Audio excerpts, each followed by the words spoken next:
Hello, creeps. It's me, John Kassir, the voice of the Cryptkeeper, and you're listening to Chronicles from the Crypt.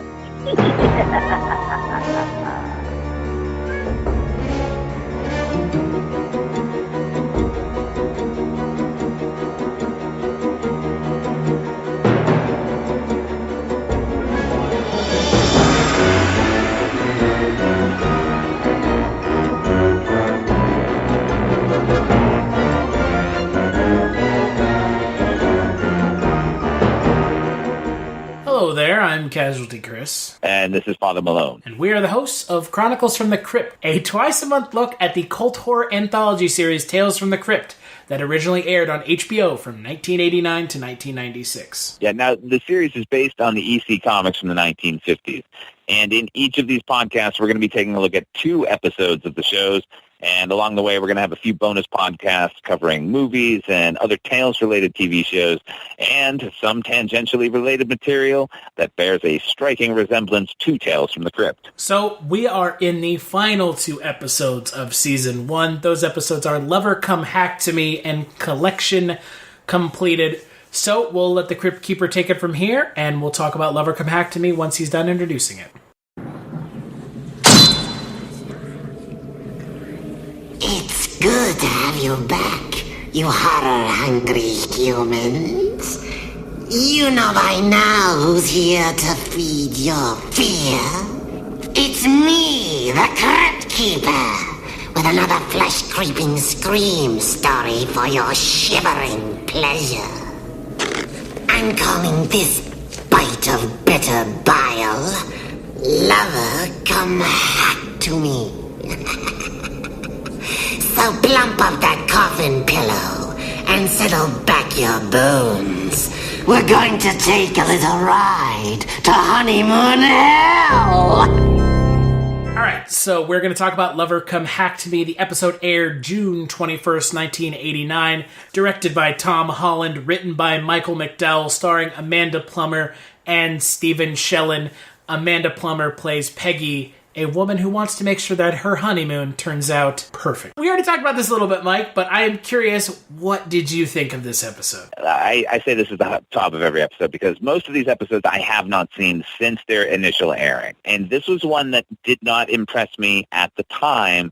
However, watching it again, I actually really enjoyed this one. It is a throwback to the sort of the old dark house trope in early horror movies. I guess there weren't really TV shows at the time. Getting trapped in a storm and ending up in a creaky old mansion. It plays on that kind of thing. I don't know, man. I really dig it. I should put out. Okay, originally this was in Haunt of Fear, number 19. This wasn't Tales from the Crypt like most episodes. Tales from the Crypt are actually based on the other titles that EC had to offer. This one was written by Al Feldstein, who wrote the lion's share of the original Tales from the Crypt and EC comics in general. I want to talk a minute, if I could, about the writer of this particular episode. That's Michael McDowell. I think most people would recognize his work mainly from the fact that he created the character Beetlejuice. That original screenplay for Beetlejuice was his creation. You mean he wasn't created by Tim Burton? Imagine that it actually was not. Tim Burton's best movie was created by someone else, and then his other best movie he didn't even direct, he was just associated with, Nightmare Before Christmas? Believe it or not. Well, look, man, actually his best movie is Ed Wood, and that was written by Larry Tereszewski, Scott Alexander. But as far as the most Tim Burton-y of the Tim Burton movies, that is Beetlejuice is the best one. Maybe Pee-wee's Big Adventure. I don't know. We could probably argue about this all day. I just want to bring up Michael McDowell for a second because he happens to be a favorite of mine. He was a novelist before he was a screenplay writer. He wrote a book called Katie, which is really, really good. Created an entire series of books called the Blackwater Chronicles. But now this is weird. Okay. He wrote a great many episodes of a pretender to the Tales from the Crypt Crown. That's George Romero's series, Tales from the Dark Side. He wrote 11 episodes for that. So he kind of cut his teeth on that. in creating anthology stories for television.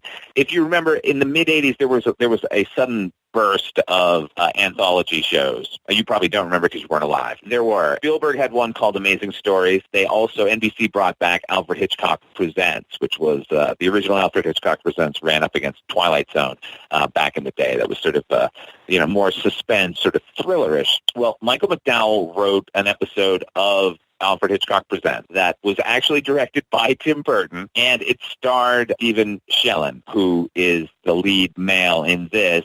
So that was a bit odd. He also did an Amazing Stories episode for the Spielberg film series, and that one was called Miscalculation, and that was actually directed by Tom Holland, who directed this episode. So it's this weird Michael McDowell trifecta of anthology shows that all sort of led here. Now, I'm not saying that this one is better than any of those previous entries, because it's not. Nevertheless, I really like this episode. That was a long way for me to tell you that I enjoyed this episode, but I do enjoy it. How about you, Chris? Probably not so much. Not so much. So this episode, it's one of those episodes that really doesn't benefit from rewatching, because the twist, once you watch the episode and you know what the twist is, yeah, the episode just doesn't feel as entertaining, because part of the enjoyment of this episode, the initial time you watch it, is trying to figure out where it's going, because it's going somewhere, you just don't know where it's going. And right. If you know what the twist is going into this episode because you've already seen it, then the episode doesn't really work. Amanda-Plummer, that weird, ingenue thing that she does, it's so not... doesn't work for me. It worked for me. And Stephen Shellen plays his part perfectly. He plays it perfectly. Like the Fabio-esque, long hair, mullet sporting dickhead of the late 80s, early 90s. Gold digger, he sports that perfectly. It's pitch perfect. But yeah, absolutely. Obviously, when you get to what the twist is, you see who was playing who the entire time. Right. But again, something about Amanda-Plummer's performance that I just don't like. And I can't pinpoint it. That might be an aversion to Amanda-Plummer in general. Might I posit that? Well, yeah, I liked her on the episode of Hannibal that she was on. I haven't seen her in much else, but I don't want to just say I don't like Amanda-Plummer, but that may be it. She is an acquired taste. I think she can be very good. She had a very small but pivotal role in a movie called The World According to Garp, the Robin Williams vehicle from the early 80s. She's really good in that. She plays a silent performance. She's really good in that. I think the majority of the world will recognize her as either, is it Pumpkin or Honey Bunny? I think she's Pumpkin in Pulp Fiction, the opening of Pulp Fiction. She and Tim Roth. Tarantino's masterpiece, his masterwork that is Pulp Fiction. Yes, indeed. If you want to see Amanda-Plummer in a great performance, check out another Robin Williams film directed by Terry Gilliam, The Fisher King. She's spectacular in it. I didn't have a problem with her in this because she didn't come off as particularly sexy, because she doesn't give off that vibe when she sort of turns into that character. However, nobody plays this sort of mousy sort of character thing that she's doing at the beginning, I think, better than her.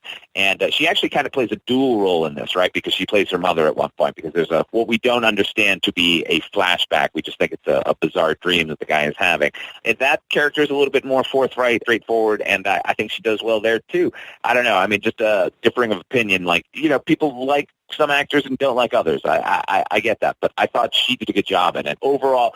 And I know I'm kind of going back on this because there have been other episodes where I have agreed that once you get the twist out of the way, you're just sort of killing time. If you rewatch it again, there's really nothing to it. Our earlier episodes have been kind of garbage in my opinion because they've done that. But this one, I knew the twist from the get-go, having seen it, 30 years ago. I thought it was actually well-directed and well-told, well-paced. I liked the twist in this. I like the fact that this prick of a guy is using her, but she's actually using him. I don't know. For me, this episode is a winner. Well, and that's the thing. It's not that I didn't like the twist, because far be it from me to say that the twist is bad. I think the twist is actually pretty good.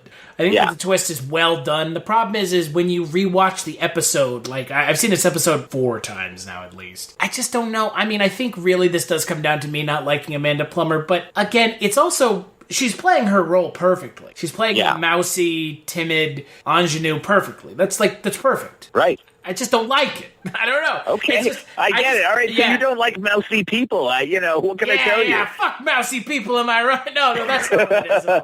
I wanted more from this episode, and with the rest of the season being pretty good, this episode just feels just kind of, like, compared to the next episode, this episode just feels a little, I don't know, we're gonna see so much shit like this in the next 6 seasons of the show that I'm like, I don't really want this now. I want something better now, and that's actually what this probably boils down to is, I know that there are going to be episodes that are this over and over and over and over and over and over and over and over times infinity again, because we're going to see it. Right.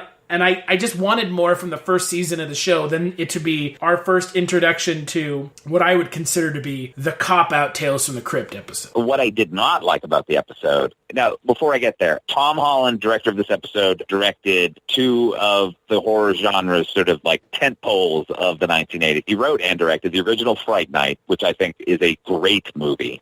And he kicked off Child's Play series, the Chucky the Killer Doll. He directed the original Child's Play. And I think he's a really good director. I think he's super underrated. And I think his direction here is good. However, he did not take advantage of the fact that we're on HBO and he's not going to have to go to the ratings board when the final twist comes and Amanda-Plummer is hefting the axe and cutting him to pieces. It should have been a gore fest beyond gore fest. Yeah, I think that he really dropped the ball there. I mean, it's a lot of blood spraying, but by 1989, after The Shining, where we had an entire room full of blood, that don't cut it no more. That should have been much more grisly. That's my main thing. I liked everything else in the episode. I think it's good. Another thing I'll just say quick, because I went back and read the original comic, and it is, like most of Season 1, the writers tend not to deviate too far from the source material. No, they did not. In this case, where Michael McDowell did deviate is the fact that in the original comic, they're just a couple who are actually in love. He's not a gold digger trying to get anything out of her, and she has no idea of what she's going to do. It's all just sort of happenstance where they end up in this thing, and then this sort of spirit overtakes her. The fact that her bloodline always does this, she doesn't even know it until she's doing it. I think this is a better version than the comic, whereas I think a few of the episodes we've seen so far, the comics are actually better. They're a little bit truer to the character choices and everything. I like the sort of dynamic that McDowell came up with for this one with the Gold Digger character when she's been actually playing him the entire time. But the baby is just this small. That was so creepy, man. Oh, God. It's creepy, but it was just creepy. But I'll give you this much. You're right about the source material not being up to snuff when it comes to the episode. The episode is much better, and it does a better job of giving you like a believable reason, in quotations believable, reason as to why the characters are going there and what the characters are going through and why Amanda-Plummer is doing what she's doing. I dig it. I like it. I'm thumbs upping it. I'm saying watch this one. Yeah, I'm going to say skip this one. I think it's just, there are a lot of these episodes to come, and this one is not the best of them, that's for sure. If you're going to watch an episode like this, this is not the one to watch. Even if they improve on it later in the series, like, this is still worthwhile. And I think as far as if we're just talking Season 1, I think we've talked about how some of the earlier episodes, which start out and sort of scream to be character pieces and then ends up like overcomplicating it with plot and all these other sort of bizarre like left turns and right turns. Like, this one's a character piece that trusts in its characters. That I admired about it as well. I'll give you credit. You are right. It's just okay. But again, I'm if you're at Season 1, this is a skip for me. Well, let's let the Crypt Keeper introduce the next episode, and when we get back, we'll talk about it. Before I get to tonight's terror tale, I'd like to introduce you to my pet, Peeves. He has a terror tale of his own. Tonight's skin-pimpling story is about a couple with their own pet peeves. I call this chunk of chilling charnel chatter collection completed. All right, so we're going to talk about the final episode of Season 1. So this is Season 1 in the bag for us. This episode is Collection Completed. It aired June 28th, 1989. It's directed by Mary Lambert. I believe this is the first female director on Tales from the Crypt. It's written by A. Whitney Brown and Battle Davis. It stars the always fantastic M. Emmett-Walsh and Audra Lindley. And M. Emmett-Walsh plays a curmudgeonly old man who's driven into mandatory retirement who cannot deal with the fact that his wife, Anita, played by Audrey Lindley, has a lot of feline and canine and just animal friends in general. So what did you think of this one, Mike? Ooh, I'm conflicted about this one. Because I like this one a lot. Oh. I like this one a lot. This one's tough for me to describe. I think Mary Lambert is a terrible filmmaker. She directed the original Pet Sematary, which was garbage. Before this, she was kind of a New York underground filmmaker, and then she kind of got into music videos. Like, I believe the Madonna video for Vogue, which I thought was really well directed, is hers. I think her direction in this episode is awful. Everything looks like a set. It's all really poorly lit. Well, everything does look like a set. I'll agree with you on that. Compared to some of the fucking heavy hitters that came before her, she's only going to suffer by comparison. I think any sort of neophyte filmmaker was going to suffer by comparison after coming on the heels of Walter Hill, Robert Zemeckis, and even Richard Donner. However, she's definitely not in their league in any capacity. I will say Emmett-Walsh and Audra Lindley are fucking great in the episode, and I like the script to a degree. I don't know, man. Ultimately, I'm not that big a fan of this one. I like this episode a lot because Emmett-Walsh plays the curmudgeon-y old bastard so well that he is so believable that and he's just, it's a perma scowl. It's believable that he's pissed that his wife has these animals. The animals eat better than he does. The animals are in his way. Yeah. She takes better care of the animals than him. I like that idea. And I like the payoff at the end. I think the payoff at the end is really, I think it's cheesy as fuck, but I think it also works in like a Tales from the Crypt way that it would only work on a show like Tales from the Crypt. I'll agree with that. But I also think that the execution of it, and this goes back to Mary Lambert, is the problem with it. Because I really like this script, too. This is another one, when I went back and read the comic, sorry, I got to point out, but, this is from Vault of Horror number 25. This was written by Al Feldstein and Bill Gaines. Bill Gaines was the ultimate sort of publisher of all of the EC comics. And Graham Engels actually did the art. Graham Engels is a fucking great artist. Bill Gaines' family still owns the rights to Tales from the Crypt. As well they should. Mm-hmm. There's nothing ever like it, nor should it pass into anyone else's hands. Yeah, we don't need a remake of it. No, if anyone's thinking of doing it, do not. Well, they have. They did. Did they? Well, they did. They just couldn't get the rights to the Crypt Keeper. Oh, wait, you didn't okay. hear about this? M. Night Shyamalan was going to reboot Tales from the Crypt, like last year. Yeah, I heard that it was like on the way, and then I heard it was like canceled sort of out of hand. I didn't hear why it was canceled. Is that why? Is the Gaines family was just like, fuck you? Yeah, they couldn't get the rights to the Crypt Keeper, so they were going to do the Tales from the Crypt without the Crypt Keeper, which, by the way, is kind of as a side note, it's hilarious that the Crypt Keeper has become such a pop culture icon that you can't do this without the Crypt Keeper, though the Crypt Keeper is such a small part of what makes this show great. Right. I mean, he's a huge part of the show's kind of appeal outside of horror fans because people are like, oh, the Crypt Keeper, that's so cool, da-da-da-da. But like in reality to what the show is, he's a small part of the show. A tiny, yeah. I mean... he's the bookends. You could just actually go right into the episode. I'm not suggesting they do that because I love the Crypt Keeper. It's odd that they wouldn't. I mean, look, obviously the name Tales from the Crypt is so goddamn iconic, but there are other stories in other titles. Vault of Horror was also really good, and as was Haunt of Fear. And I think that bears out because most of the episodes that were adapted for Tales from the Crypt the series are based on those stories, Haunt of Fear and Vault of Horror, including this one. Thanks to what I was saying, that like in the original comic, the subplot or the plot of him sort of being forced out of his job and how he now has to like come home and actually be with his wife. I think we get the idea that he was a salesman who maybe spent a lot of time on the road.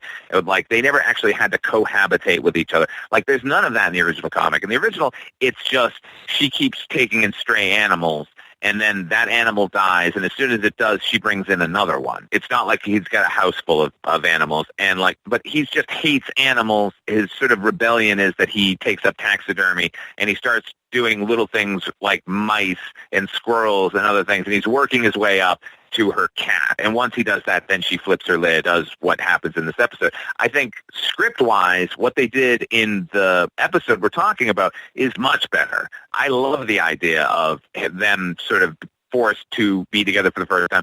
And I like the fact that, in the original comic, it's just the guy's a prick, and of course she's going to flip out and kill him.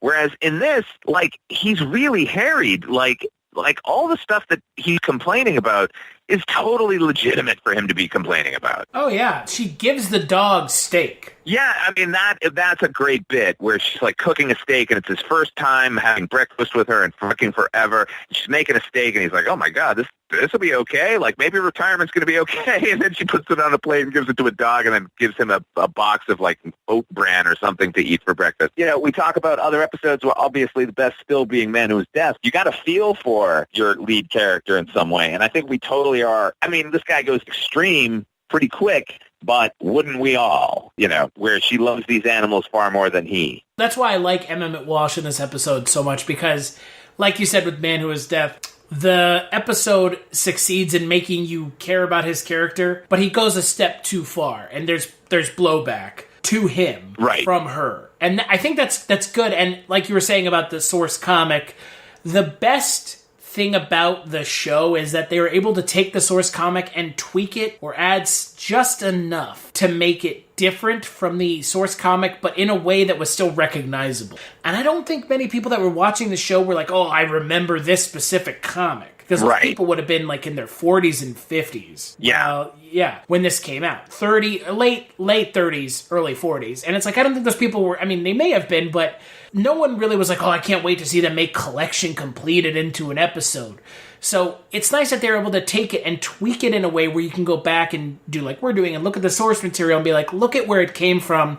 But they added that extra element. They put another layer on top of it that makes it more interesting than just, well, he's an asshole who doesn't like animals, but he's justified in not liking them. Right. I mean, it's so broad in the original comic. It's like, well, we need a villain and we need him to get his comeuppance. So he hates animals. And then, he taxidermy, so he gets taxidermied. Like, it's fine enough if you're fucking 10 years old and reading the comic book. Like, no question about it. And I totally agree. I think there are certain iconic stories, and we'll get to them, like, as the series progresses, that they made. In fact, And All Through the House is probably one of those ones that I think most people who have read the comic when it was in its initial run, like, they remembered that one. Those comics were pretty disposable. Every issue had about 4 stories in it, so, like, you were on to the next one almost immediately. I don't think anyone had, like, they were dying to see Lover Come Back to Me, or even The Man Who Was Deaf. That's the great thing about this show in general. Like, you hire talented people and say, here's what the structure is, do whatever the fuck you want. The ones that work best are the ones where people do put their own spin on it. And the effects in this episode are pretty good. I mean, not good, but they do their job. I like the thing with the dog. The dog's eyes... The dog, it makes me laugh every time when he's got the remote control, the dog's eyes are turning on and off. It's so bizarre. And that is certainly weird. In a good way. Like, in a way that's like, it's supposed to be, I mean, it's fucked up. He, like, killed this dog that she really liked. The dog that this dog was his namesake. Or the dog was named after him. Yes. And he kills this dog and, like, turns it into, like, a remote-controlled lamp, and it's, like, flicking its eyes on it. It's super fucking weird. But it's really effective, and it's funny because, ultimately, Tales from the Crypt, for the most part, a lot of the episodes have, like, a little bit of humor to them. And there are some episodes that don't. And we'll get to those, because there are some in Season 2 that are played straight, not for laughs. Yeah. This episode is dark and really fucked up, but funny at the same time. And the ending of the episode is amazing. I love it. It's so cheesy in the best way, but it's like, it makes sense, kind of. I like a lot of this episode, but ultimately I'm not going to recommend this one just because it is so clumsily staged. I mean, even the reveal at the end, it's like she takes her time to, like, swing that camera around. We already know he's been taxidermied. It's not like the makeup is so fucking fantastic that when we see it, we either laugh or, like, gasp. Yeah, okay, come on, fucking spin the fucking camera around so we can see that he's been taxidermied. As great as, like, Emmett-walsh is, the comedy is sort of played too broadly, and I'm going to lay that, I'm also going to lay that at Mary Lambert's feet because she's fucking directing the scene. Like, there's a scene where he's talking to his neighbor about getting a hobby, where he's pruning the plant out, and it's just like, it's like one take, and it's so broad and weird, but, like, not in an interesting way. It's just like, well, this is funny. And it's not, because she doesn't kind of grasp humor or horror in any tangible way. It's similar to Amanda Plummer in the first episode for me. You can't get past how bad Mary Lambert's direction is. And I couldn't get how much I didn't like Amanda Plummer. So I think that a lot of the shots in this episode are really bad. I think that this episode, like you said, a lot of the technical part of this episode is really just kind of... It's so bad that it doesn't feel... Like, Man Who Was Death felt organic and real. All Through the House felt real. Even though it takes place in this house, it could have ended up like this episode, and it doesn't. This episode, it feels like it was shot, like you said, it sounded like shot on a soundstage. It is obviously 100% shot on a soundstage, and it absolutely looks like it. In our last podcast, we talked about the episode Only Sin Deep. That had a lot of problems with it, but if you took that director, Howard Deutsch, and let him direct this one, I think it would have been a masterpiece. Maybe it also would have been shot in an actual suburb and not on a soundstage. The reason I point that out is, like, Howard Deutsch, like, I know for a fact, like, that guy's apartment in that particular episode was a set, but he knows how to light it so it looks real. Ultimately, that's the sort of major problems with newer filmmakers, is that they're trying to, like, get through as many pages in a day as they can. So they light it so they can swing the camera around really quickly, but then it just looks like a fucking set. It never looks like someone's apartment or, an office or something. It just, it suffers, like, mightily from that. Lighting is every Spielberg, from fucking John Ford to fucking Orson Welles, all of these guys. Like, if you've got everything looking good, all of the other weird kind of stuff you want to do suddenly becomes more tangible. And in this case, she just fucking dropped the ball so hard that I can't get behind the episode at all. I mean, not at all. Not at all. Like, there are joys to be found in this episode, and including Audra Lindley, who should point out we haven't really spoken about her. She's really good in this episode. I think most people my age and older would remember her from Three's Company, that TV series with Suzanne Summers, John Ritter. She was Mrs. Furley. She was like the sort of landlady for them, and she was like a very broad comic actress. She kind of does that here, but she's so good at it that I don't ever believe she's sort of over or under acting. She is as good as Emmett-Walsh is in this episode, but yeah, I think I would agree with you that thinking about it more now, the direction gets in the way of everything that's good in the episode. I want to love this one. Like I said, I think the script is real solid in ways that other episodes have not been so good. Dig That Cat, He's Real Gone. Like, the script is just kind of quirky for quirk and whatever. Like, I think this one had an actual point of view and had something to say about people cohabitating and like having to deal with each other and the things they make important in their lives and their relationships. Like, there's actual, like, meat on the bones of this particular episode. It's just that they got the wrong person to make it. So you would say skip it? In this case, yeah, I'm going to say skip it. If you're a fan of the show, watch them all, but this is not one I would recommend to get into this series at all. It's a soft watch it, but I think that, again, the fact that it just looks like it's filmed on the backlot somewhere, it takes away from it so much that you're just like, God, could we not have done this a different way? Could we not have done this better?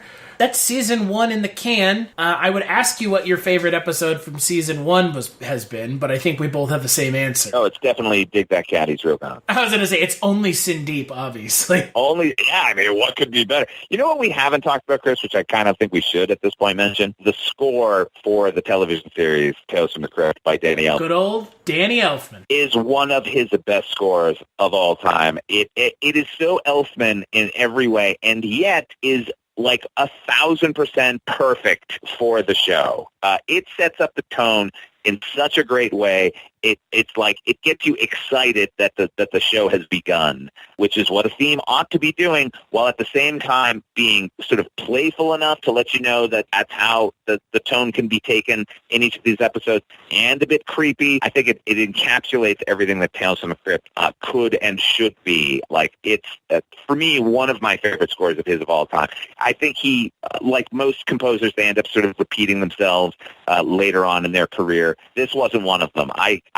I'll put this on and just listen to it just for fun. I think it's a great job. Well, and again, I love Danny Elfman. I'm also a huge fan of Oingo Boingo and his. As am I. Oingo Boingo, yeah. So I'm a huge fan of Danny Elfman, but he has kind of gotten to the repetition stage of his career, which, I mean, look, let's be honest, he has nothing left to prove. He has made some of the most iconic scores of all time Batman. Absolutely. For me, Beetlejuice, the score from Beetlejuice, for me, Tales from the Crypt is one of them as well. The Simpsons, for Christ's sake. I was going to say, let's not forget The Simpsons, the longest running TV show, animated show. But basically, almost anything he did for Tim Burton, like up until a certain point, I think he started repeating himself. The score he did for Edward Scissorhands, like you can't get away from at Christmas time. Like someone is ripping that off and using it somewhere, somehow. That's gorgeous.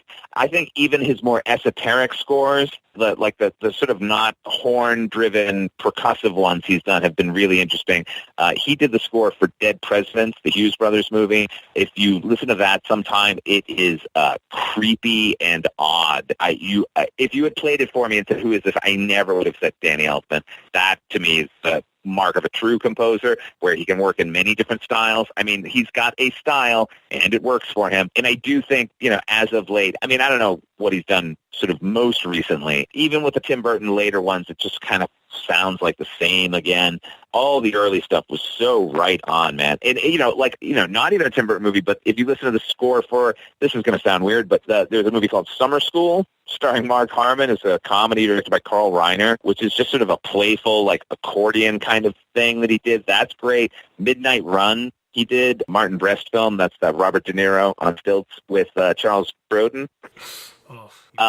Sorry. Don't forget about Forbidden Zone. Forbidden Zone is great. The score in that movie is great, and the song, the performances as the devil is so fucking crazy. That's an insane movie in general.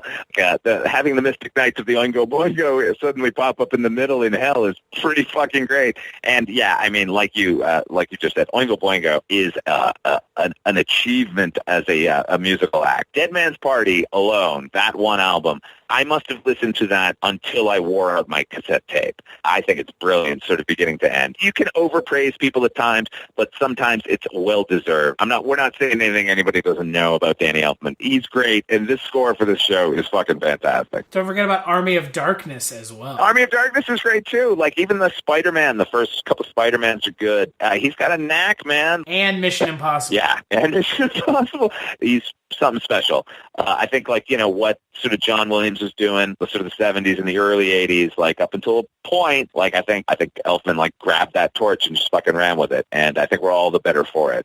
We haven't talked about Danny Elfman, but yeah, the score for the show, man, the theme for Tales from the Crypt is, it's really, it's up there. It's one of those things where you hear it and you know exactly what it is. Yeah. The X-Files, it sets the tone for the show. I was in this is weird, but I was in a department store, it wasn't recently, but it wasn't around Halloween time, and somehow the Tales from the Crypt theme came on the fucking speakers. I don't know why or how it played, but man, did it make me happy to hear.